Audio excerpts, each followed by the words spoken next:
Friends, పల్లీలతో pakoda మాదిరి చేసుకున్నాము. Summer కదా, బాగుంటాయి. దీనికి శనగపిండి తగినంత, సాల్టు, మిరపొడి, ధనియాల పొడి, జీలకర్ర పొడి, వాము పొడి అన్నీ వేసుకున్నాము. కట్ చేసిన కరివేపాకు, అల్లం వెల్లుల్లి పేస్ట్ 1 స్పూన్ వేసుకున్నాము. కలిపేసి తగినన్ని నీళ్ళు పోసుకున్నాము.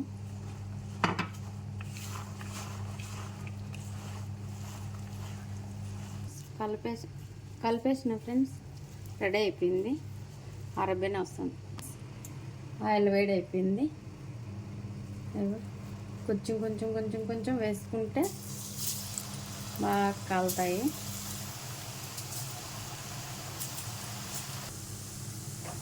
ఫ్రెండ్స్ చూడండి, ఇట్లా బాగా నిదానంగా సన్న మంట మీద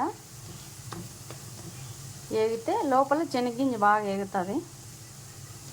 లేదంటే పచ్చిగా ఉంటుంది.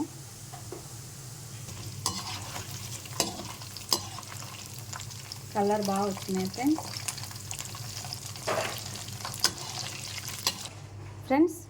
రెడీ అయిపోయినాయి. క్రిస్పీగా చాలా బాగున్నాయి. కొంచెం ఆయిల్ ఉంది, డిష్ వేస్తే సరిపోతుంది. లైక్ చేయండి, షేర్ చేయండి, సబ్స్క్రైబ్ చేయండి. బాయ్.